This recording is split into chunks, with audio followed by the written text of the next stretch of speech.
Selamat hari Minggu, jemaat yang terkasih dalam Tuhan Yesus Kristus. Minggu ini, tanggal 19 Juli 2020, kita melakukan ibadah Minggu bersama keluarga secara online. Ibadah online hari ini dilayani oleh Pendeta Agus Wianto dan Saudari Elisa Bernike Sunarko. Marilah kita menyiapkan hati untuk memasuki peribadahan ini.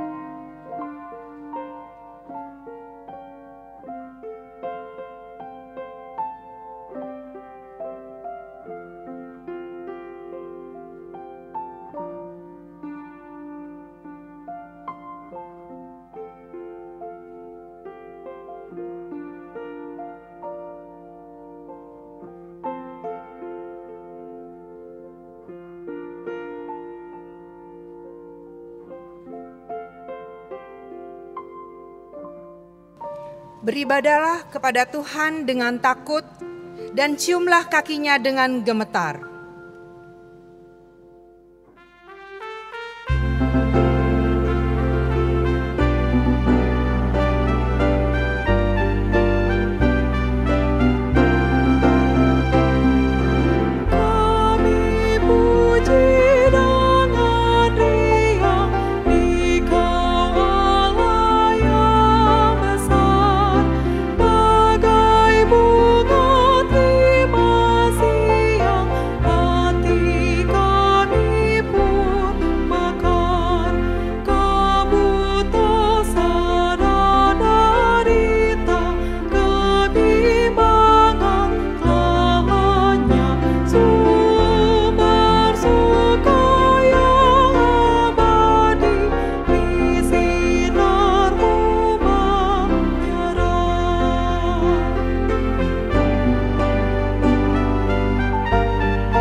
Umat Tuhan yang terkasih, ibadah kita pada hari ini berlangsung di dalam nama Tuhan Allah Bapa, Putra dan Roh Kudus. Damai dan kasih Tuhan senantiasa beserta dengan saudara dan keluarga.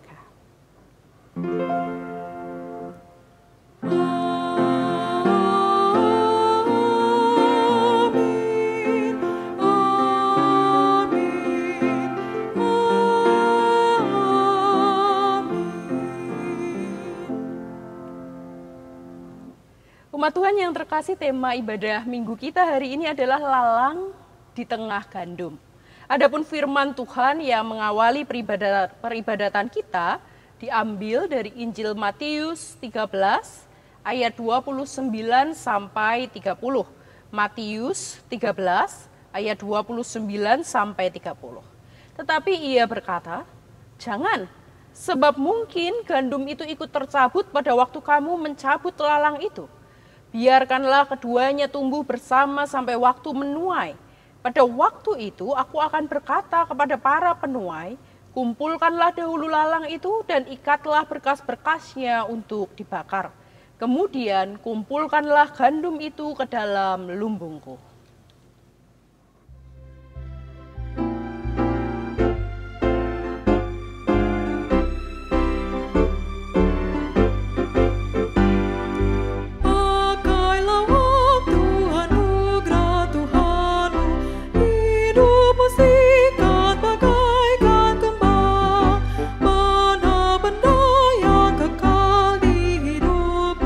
Hanyalah kasih tak akan lekas.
Umat Tuhan, seperti lagu yang baru kita nyanyikan, kita diundang untuk senantiasa memakai waktu kita, memuji, memuliakan, menyenangkan Tuhan.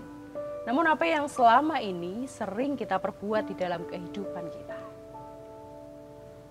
Marilah kita merendahkan diri kita dan mengaku setiap dosa serta pelanggaran kita di hadapan Tuhan. Mari kita berdoa. Tuhan, kami datang ke hadirat-Mu membawa setiap diri kami. Kami mengaku setiap hal yang telah kami perbuat. Setiap hal yang menyukakan hati Tuhan. Namun juga begitu banyak hal yang mendukakan hati Tuhan. Dan karenanya kami memohon ampun. Kami mengaku Bapa bahwa seringkali kami tidak memakai waktu yang Tuhan anugerahkan dengan baik. Bahkan kami menyia-nyiakan waktu itu. Dan kini kami menyadarinya. Kami ingin mempergunakan setiap anugerah yang Tuhan telah berikan, Tuhan telah karuniakan. Sehingga kami boleh menjadi terang Kristus. Kami boleh menjadi pewarta Kristus dimanapun kami berada. Ampunilah dosa kami Bapa, dan pakailah kami sesuai dengan kehendak Bapa di surga. Di dalam nama Tuhan Yesus Kristus kami menyerahkan diri kami sepenuhnya. Amin.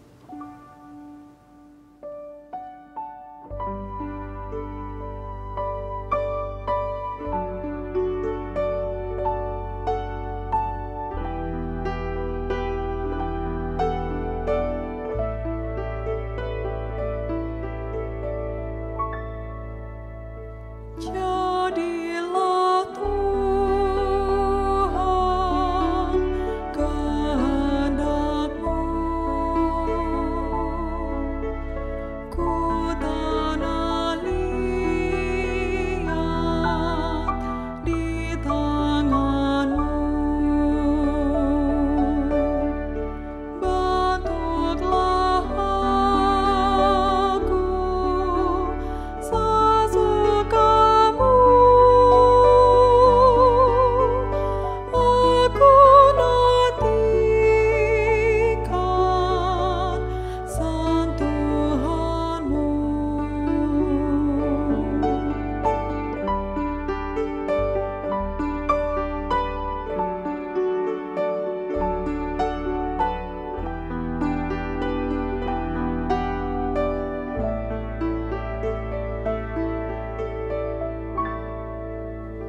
Jadilah Tuhan kehendak-Mu,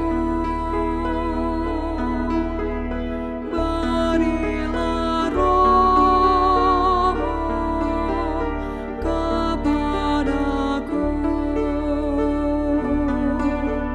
kehidupanku kuasailah,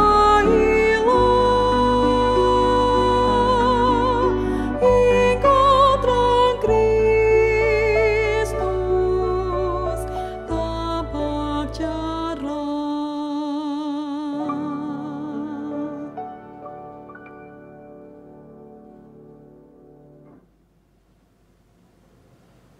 Umat Tuhan, kepada setiap kita yang dengan sungguh mau mengaku dosa dan pelanggaran kita, serta menyerahkan diri kita untuk senantiasa diperbaharui di hadapan Tuhan, Tuhan telah menganugerahkan sebuah berita sukacita, berita anugerah yang terambil dari Roma 8 ayat 14 sampai 15. Roma 8 ayat 14 sampai 15. Semua orang yang dipimpin Roh Allah adalah anak Allah.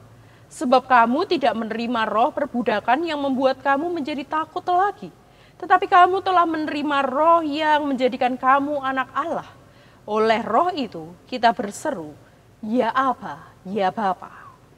Demikianlah berita anugerah dari Tuhan. Umat yang terkasih, marilah kita senantiasa hidup dengan penuh cinta kasih dan damai kepada seluruh ciptaan.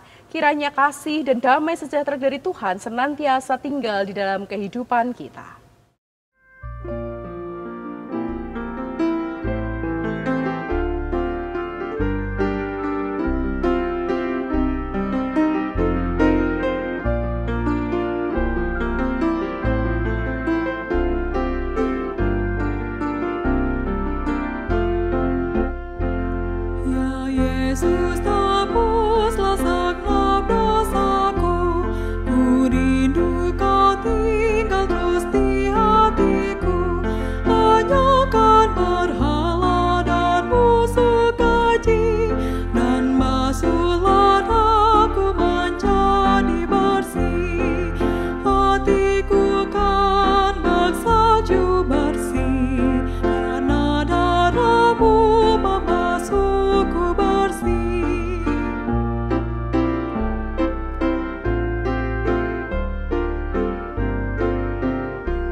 Umat Tuhan, mari bersama kita mempersiapkan hati dan pikiran kita untuk membaca serta merenungkan firman Tuhan. Mari kita berdoa. Tuhan, kami sungguh bersyukur untuk setiap kesempatan karunia yang Tuhan beri di dalam kehidupan kami. Kami bersyukur karena hari ini Tuhan kembali memberikan kami kesempatan untuk kami boleh bersama-sama bersekutu, beribadah bersama dengan keluarga kami di rumah kami masing-masing. Dan dalam kerinduan yang dalam, Bapa kami sungguh rindu mendengar sapa firman Tuhan. Karenanya Tuhan, kami memohon Roh Kudus menolong setiap kami untuk boleh memahami, mendengar, melakukan firman Tuhan yang akan disampaikan oleh hamba-Mu. Dan biarlah Roh Kudus juga yang menolong hamba Tuhan untuk menyampaikan firman kebenaran sesuai dengan apa yang Tuhan ingin bagikan kepada umat Tuhan saat ini. Kami siap untuk ditabur oleh benih firman Tuhan, dan biarlah Roh Kudus sendiri yang menolong dan memelihara benih itu tumbuh di dalam kehidupan kami. Di dalam nama Tuhan Yesus kami menyerahkan waktu pembaca perenungan firman ini. Amin. Umat yang terkasih, taburlah benih di tanah yang baik, maka ia akan bertumbuh dan berbuah banyak. Dengarkanlah firman Tuhan di dalam Injil Yesus Kristus menurut Matius, pasal 13, ayat 24 sampai 30, dilanjutkan dengan 36 sampai 43, sebagaimana diceritakan di dalam video berikut. Yesus membentangkan suatu perumpamaan lain lagi kepada mereka. Katanya, hal kerajaan sorga itu seumpama orang yang menaburkan benih yang baik di ladangnya. Tetapi pada waktu semua orang tidur, datanglah musuhnya menaburkan benih lalang di antara gandum itu, lalu pergi. Ketika gandum itu tumbuh dan mulai berbulir, nampak jugalah lalang itu. Maka datanglah hamba-hamba tuan ladang itu kepadanya dan berkata, "Tuan, bukankah benih baik yang Tuan taburkan di ladang Tuan? Dari manakah lalang itu?" Jawab tuan itu, "Seorang musuh yang melakukannya." Lalu berkatalah hamba-hamba itu kepadanya, "Jadi, maukah Tuan supaya kami pergi mencabut lalang itu?" Tetapi ia berkata, "Jangan, sebab mungkin gandum itu ikut tercabut pada waktu kamu mencabut lalang itu. Biarkanlah keduanya tumbuh bersama sampai waktu menuai. Pada waktu itu, aku akan berkata kepada para penuai, kumpulkanlah dahulu lalang itu, dan ikatlah berberkas-berkas untuk dibakar. Kemudian kumpulkanlah gandum itu ke dalam lumbungku." Maka Yesus pun meninggalkan orang banyak itu, lalu pulang. Murid-muridnya datang dan berkata kepadanya, "Jelaskanlah kepada kami perumpamaan tentang lalang di ladang itu." Ia menjawab, katanya, Orang yang menaburkan benih baik ialah anak manusia. Ladang ialah dunia. Benih yang baik itu anak-anak kerajaan, dan lalang anak-anak si jahat. Musuh yang menaburkan benih lalang ialah iblis. Waktu menuai ialah akhir zaman, dan para penuai itu malaikat. Maka seperti lalang itu dikumpulkan dan dibakar dalam api, demikian juga pada akhir zaman. Anak manusia akan menyuruh malaikat-malaikatnya, dan mereka akan mengumpulkan segala sesuatu yang menyesatkan, dan semua orang yang melakukan kejahatan dari dalam kerajaannya. Semuanya akan dicampakkan ke dalam dapur api. Di sanalah akan terdapat ratapan dan kertakan gigi. Pada waktu itulah, orang-orang benar akan bercahaya seperti matahari dalam kerajaan Bapa mereka. Siapa bertelinga, hendaklah ia mendengar. Demikianlah Injil Yesus Kristus. Berbahagialah setiap kita yang mendengar, memelihara, dan melakukannya di dalam kehidupan kita hari demi hari. Haleluya.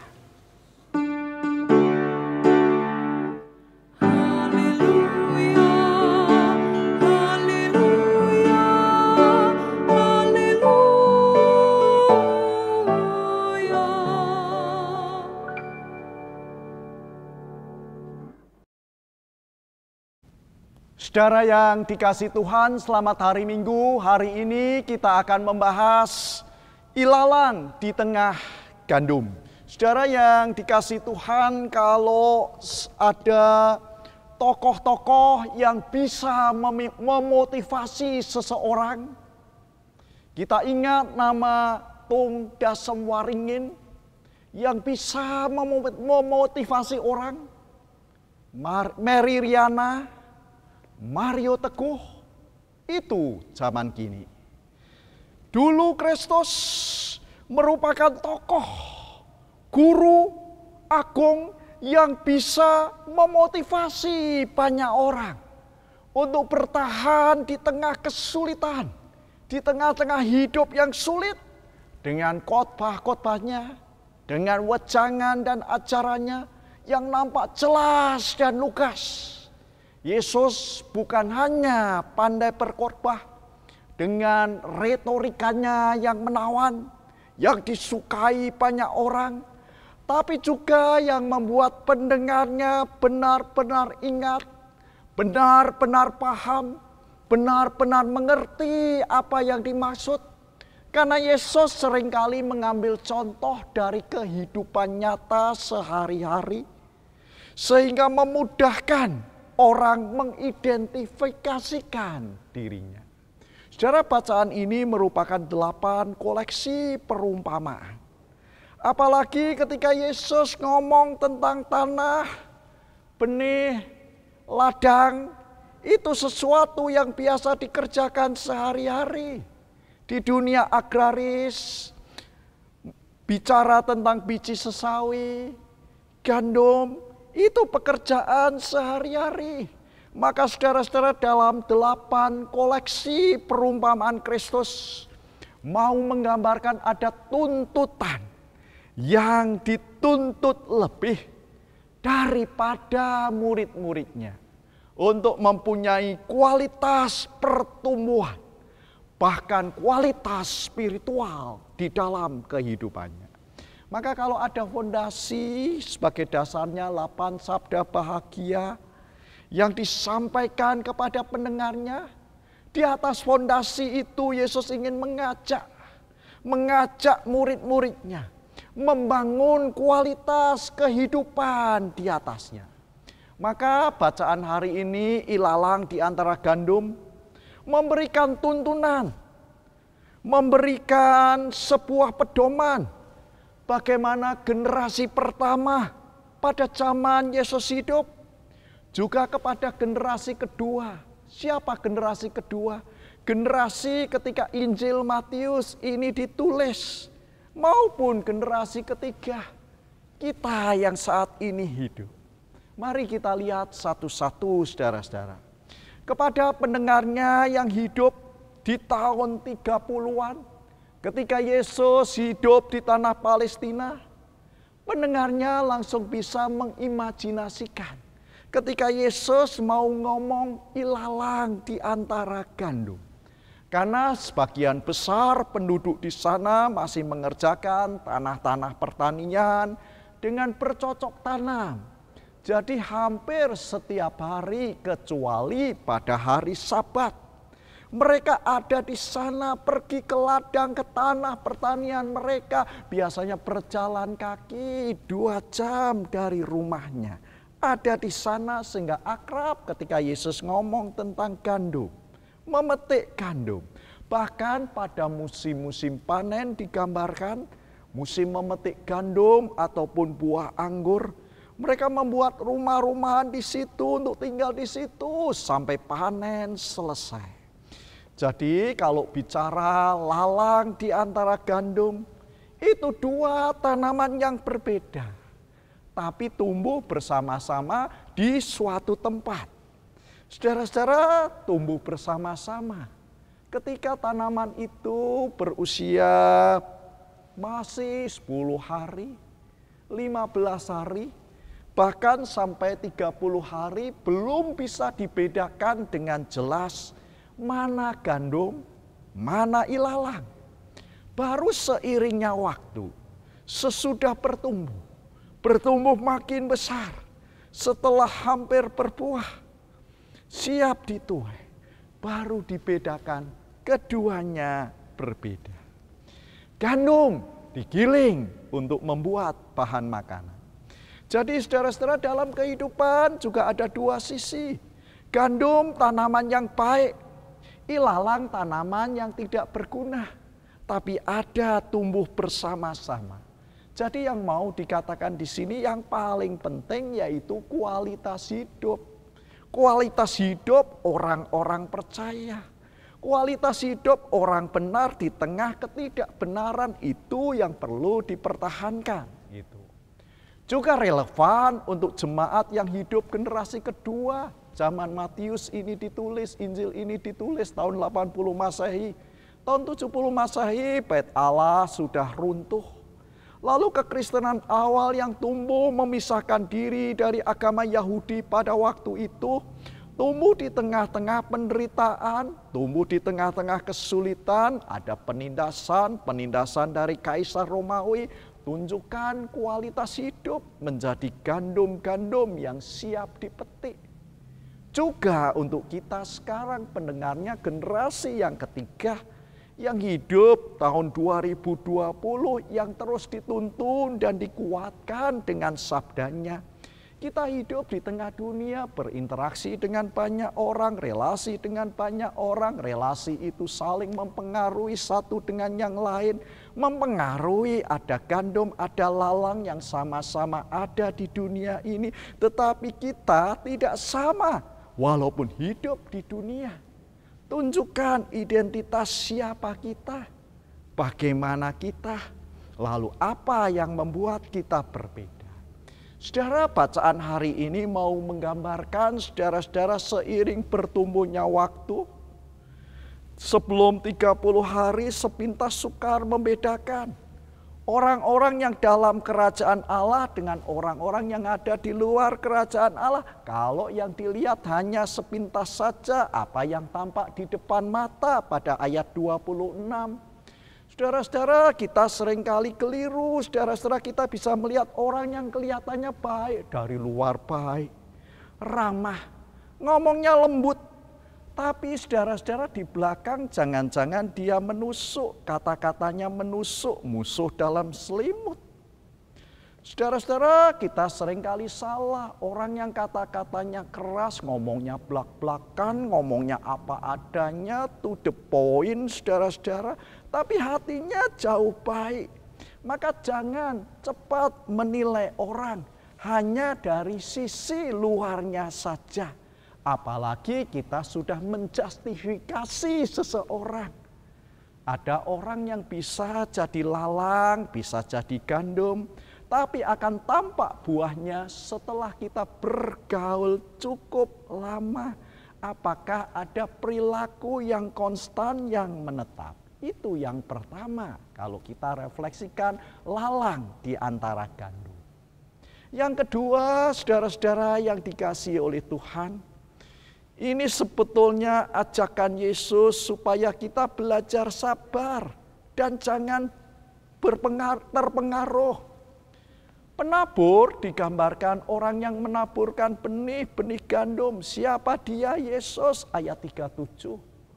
Lalu saudara-saudara, selain benih yang ditaburkan, benih yang baik, benih gandum, ada benih yang tidak baik tumbuh di sampingnya, tumbuh bersama-sama, dan itu realita. Kalau kita lihat di sekitar kita, maka pesannya benar, jangan buru-buru dicabut sebelum waktunya. Akan datang waktunya, kapan waktunya? Waktunya nanti saat musim menuai, yang akan ada pemisahan orang benar dan orang tidak benar. Ayat 40 sampai ayat 41. Lalu apa maknanya untuk kita, saudara-saudara? Orang benar walaupun bersama-sama dengan orang jahat, hidupnya ada di dalam satu dunia, tapi jangan terkontaminasi. Jangan terpengaruh, ikut-ikutan melakukan perbuatannya, tindakannya, apalagi melakukan kejahatan. Walau ada virus-virus kejahatan, orang harus bisa kebal terhadap kejahatan, tidak melakukan kejahatan. Tapi ini yang mau diajarkan, yang kedua di sini, mengajarkan kesabaran di tengah-tengah lingkungan yang tidak baik. Karena kerajaan Allah hadir di tengah-tengah orang benar, selalu berada di tengah-tengah masyarakat yang seringkali abai mengabaikan Allah dan melakukan yang jahat. Maka kesabaran di sini diartikan biasanya timbul keinginan cepat-cepat membasmi yang jahat. Lalu pertanyaannya, yang dibasmi apa? Apakah tindakannya? Apakah orangnya? Mencabut itu sama dengan mengambil dua-duanya, kejahatannya dan orangnya.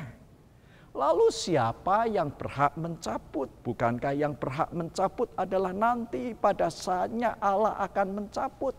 Jadi pesannya orang diajar untuk bersabar sebagai orang benar, jangan melakukan kekerasan, menghilangkan hak hidup.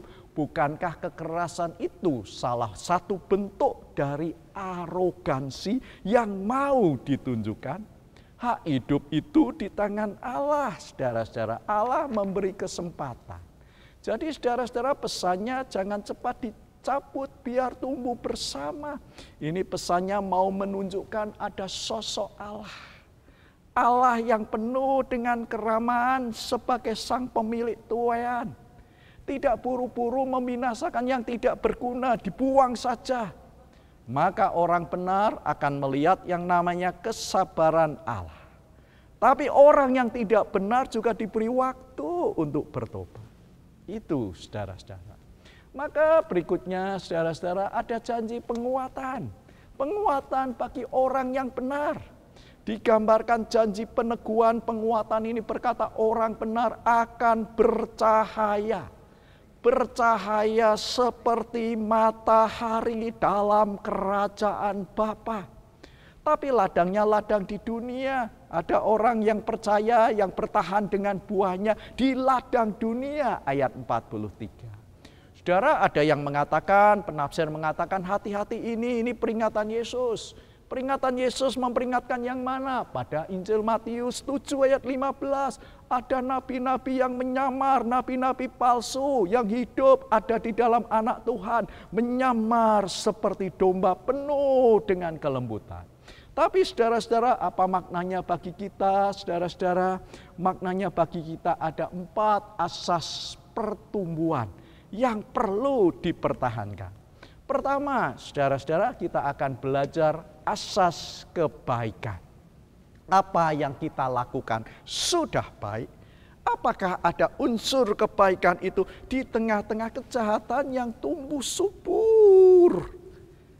Makin hidup baik dan jadilah yang terbaik di sana, di ladang dunia. Meskipun di lingkungan kita banyak yang tidak baik, jangan tertular. Bahkan harus berlomba-lomba melakukan kebaikan. Lalu kalau bisa menjadi yang terbaik, kenapa tidak jadi yang terbaik? Hanya puas di nomor-nomor tertentu, saudara-saudara. Nah, dengan kata lain, asas kebaikan ini berarti ada sebuah nilai lebih sebagai identitas kita. Nilai lebih yang mau ditawarkan. Sehingga kalau kita melihat Allah yang dulu menciptakan semesta dengan baik, mestinya dengan kita tetap mempertahankan kualitas itu. Kualitas seperti diciptakan Allah. Saya pikir yang kedua, asas kebaikan itu juga diajarkan Yesus. Bagaimana Yesus dalam hidupnya terus menabur kebaikan. Saudara-saudara, kita dapat melakukan kebaikan kalau Tuhan ada di dalam aku dan aku diresapi oleh kasih Tuhan. Sebagai ilustrasi untuk asas yang pertama kebaikan ini, saudara ambil batu kali lalu masukkan di dalam sebuah baskom besar berisi air. Saudara-saudara, kalau digambarkan, apakah ini air dalam batu? Ya, air ini saudara-saudara melingkupi batu. Saudara dilingkupi kasih Allah? Ya. Saudara-saudara, apakah batu ini di dalamnya juga terpengaruh air atau hanya permukaannya yang cepat kering? Tapi sekarang percobaan yang kedua masih yang sama. Baskom yang gede tapi bukan batu, tapi ambillah kapas. Kapas dimasukkan dalam air, terapung, ya. Lama-lama tenggelam, ya. Lalu dikatakan ini air dalam kapas, ya. Apa ini kapas dalam air? Ya. Lalu itu yang digambarkan aku dalam Kristus. Kristus dalam aku. Aku diliputi kasih Kristus. Kasih Kristus itu yang sekarang memenuhi hatiku. Maka aku bisa melakukan kebaikan di tengah-tengah ketidakbaikan sekalipun. Walau ada ilalang-ilalang, tetap bisa mempertahankan kualitas kebaikan itu dimanapun dan kapanpun. Itu yang pertama. Asas kedua, saudara-saudara, asas kebenaran. Sudahkah kita melakukan yang benar? Benar menurut siapa? Karena ukuran kebenaran itu macam-macam. Benar bisa menjadi kebenaran subjektif, tapi benar menurut firman Tuhan dan dengan kacamata Tuhan, sehingga tidak menjadi kebenaran yang subjektif, tapi menjadi kebenaran yang objektif. Dan itu yang diajarkan, bahkan ditunjukkan dengan kehidupan Kristus sendiri. Asas pertumbuhan yang kedua, tidak cukup hanya kebaikan, tetapi kebenaran di tengah-tengah ketidakbenaran. Yang tidak benar pasti akan terkuak, terlihat nanti. Tetapi yang palsu, yang ditutupi rapat-rapat, direkayasa, tidak akan bertahan lama karena ada Tuhan yang berkuasa. Lalang dan gandum ketika tumbuh bersama-sama, memang tumbuh, tetapi waktunya akan menunjukkan perbedaan. Jadi pesannya untuk asas kebenaran, jangan cari yang instan, yang cepat, yang mudah. Manusia jangan terkecoh mengejar yang kenikmatan sesaat, maka orang seringkali tidak melakukan kebenaran. Lakukan kebenaran walaupun jalannya sulit dan berliku-liku.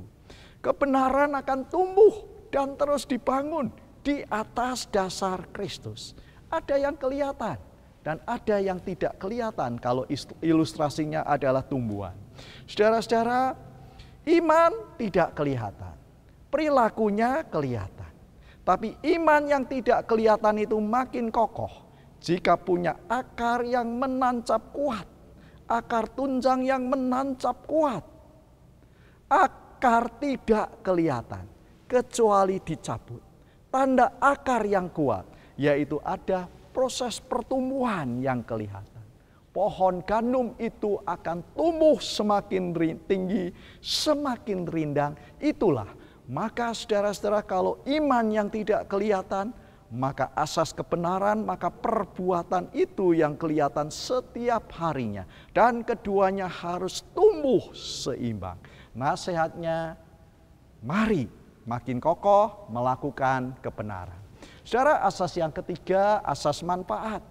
Gandum akan bermanfaat untuk membuat roti, maka roti di Palestina bahan makanan pokok seperti kita di Indonesia nasi, orang merasa belum makan nasi sebagai makanan pokok.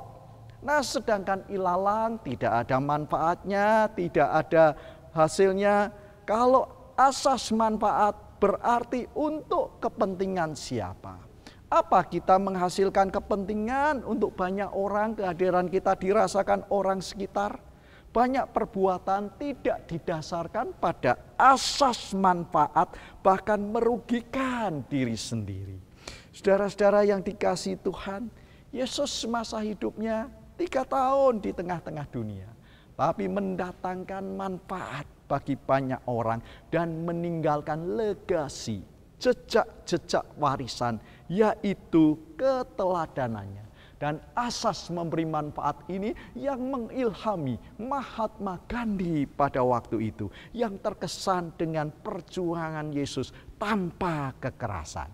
Saudara, asas yang keempat yang paling penting setelah kebaikan, kebenaran, memberi manfaat, apakah gandum itu semuanya untuk kemuliaan Allah atau untuk kemuliaan sendiri? Jangan-jangan yang dikatakan untuk kemuliaan Allah kita lakukan untuk kepentingan sendiri, sehingga kita yang cari nama, dapat nama, senang dapat pujian, senang cari pujian. Banyak tindakan yang dipikirkan memuliakan Allah, sebetulnya selubung-selubungnya ujung-ujungnya diri sendiri. Saudara-saudara, banyak orang yang kenal Allah tapi tidak memuliakan Allah. Agamanya Kristen, KTP-nya Kristen, bicara tentang Allah tapi tidak hidup di dalam kebenaran Allah. Orang yang memuliakan Allah pasti hatinya akan melimpah dengan syukur. Lalu dari mana? Mulai dari mulut, tangan, panca indera dan seluruh hidupnya akan mengungkapkan rasa syukur kepada Allah. Biarlah 4 asas pertumbuhan ini menjadi asas kita ketika kita bicara lalang di antara gandum. Tuhan memberkati kita. Amin.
Marilah kita bersama umat Allah di masa lalu, masa kini dan masa depan, mengingat iman pada baptisan kita menurut pengakuan iman rasuli.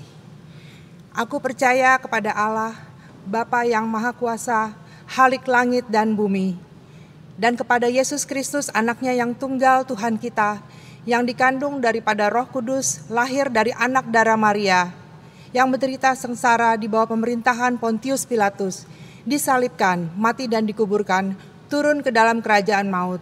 Pada hari yang ketiga, bangkit pula dari antara orang mati, naik ke surga, duduk di sebelah kanan Allah, Bapa yang Maha Kuasa. Dan dari sana ia akan datang untuk menghakimi orang yang hidup dan yang mati. Aku percaya kepada Roh Kudus, gereja yang kudus dan am, persekutuan orang kudus, pengampunan dosa, kebangkitan orang mati, dan hidup yang kekal. Amin. Umat Tuhan yang terkasih, mari bersama kita kembali menyatukan hati kita untuk menaikkan setiap syafaat kita. Mari kita berdoa.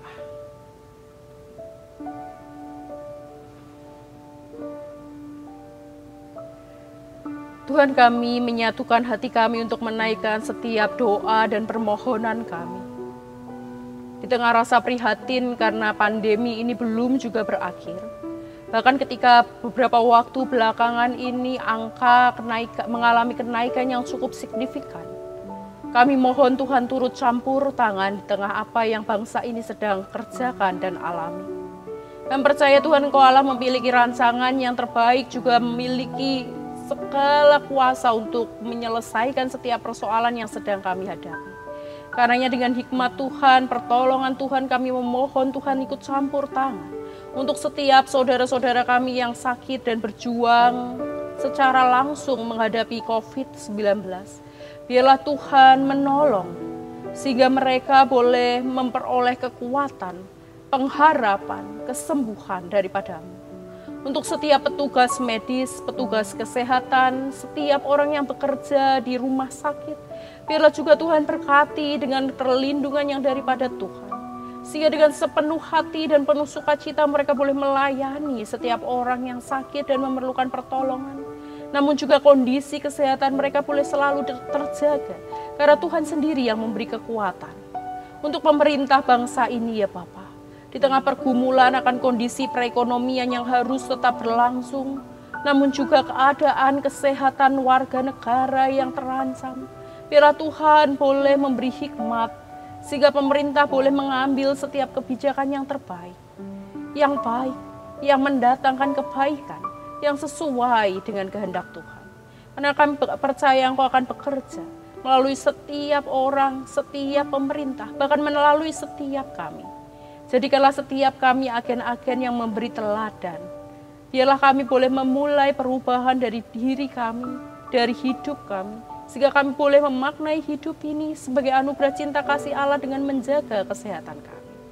Kami berdoa untuk setiap pergumulan yang kami alami, baik itu pergumulan di tengah keluarga kami, pergumulan akan kondisi ekonomi kami, pergumulan akan pendidikan kami, pergumulan akan pasangan hidup, bahkan juga kerinduan kami untuk bersekutu, bergereja kembali di rumah Tuhan yang kami cintai. Biarlah Tuhan boleh menjawab setiap seru doa kami. Dan Roh Kudus menolong kami untuk boleh mencari jawaban Tuhan. Bukan jawaban yang emosional, namun jawaban yang sungguh berdasar pada hikmat dan kasih Kristus. Kami menyerahkan diri kami dan segala yang menjadi pergumulan kami ke dalam tangan Kristus. Karena kami percaya Engkau Bapa mengetahui lebih dari kami mengetahui diri kami. Dan Engkau akan memberikan yang terbaik sesuai dengan waktu Tuhan. Di dalam nama Tuhan Yesus Kristus, kami naikkan permohonan kami. Amin.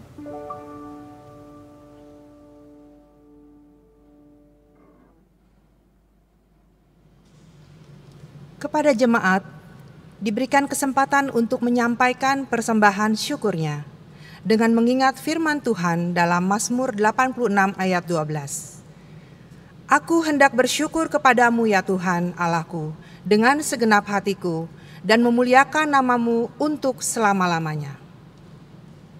Bagi jemaat yang rindu untuk memberikan persembahan syukurnya, dapat mengirimkannya dengan cara transfer pada rekening GKI Cinere di Bank Mandiri dengan nomor 101 00801 45582. Jemaat dapat memberikan keterangan apakah persembahan kantong hitam, kantong merah, persembahan bulanan, atau persembahan syukur lainnya.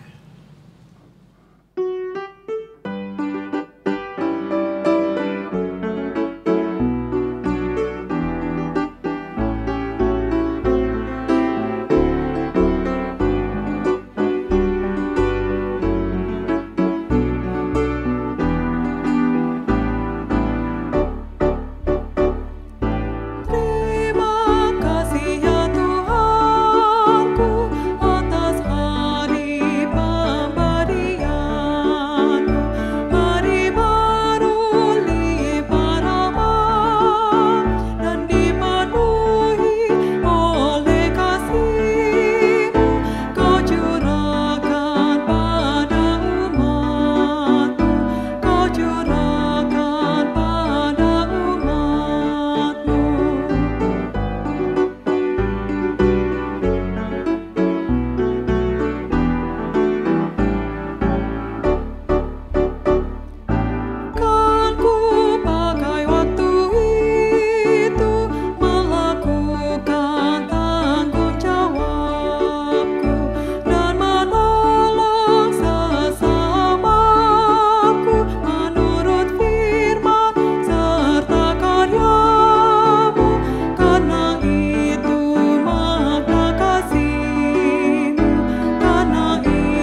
Mari kita berdoa.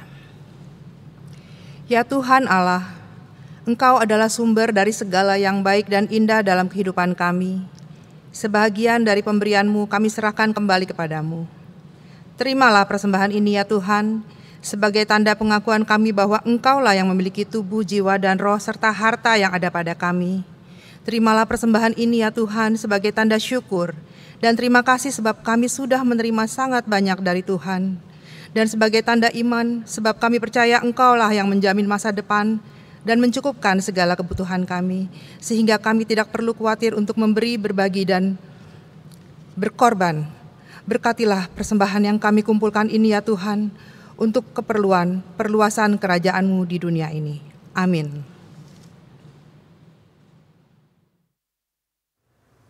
Umat Tuhan, marilah kita mengarahkan hati, pikiran, jiwa, dan raga kita hanya kepada Bapa yang mengutus kita. Mari kita pergunakan setiap kesempatan yang ada di dalam kehidupan ini untuk senantiasa menyatakan kebaikan Tuhan di dalam hidup kita.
Tuhan, arahkanlah hati dan jiwa kita hanya kepada Allah yang ajaib dan percayalah senantiasa kepada rancangan Tuhan dengan tiada ragu. Sekarang terimalah berkat Tuhan. Kiranya rahmat dan damai sejahtera dari Allah Bapa menyertai kehidupan kita. Pengorbanan Tuhan Yesus Kristus membaharui kehidupan kita. Dan Roh Kudus menuntun kita untuk terus bertumbuh dan berbuah dari sekarang sampai selama-lamanya. Amin.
Kini aku jadi baru.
Tuhan.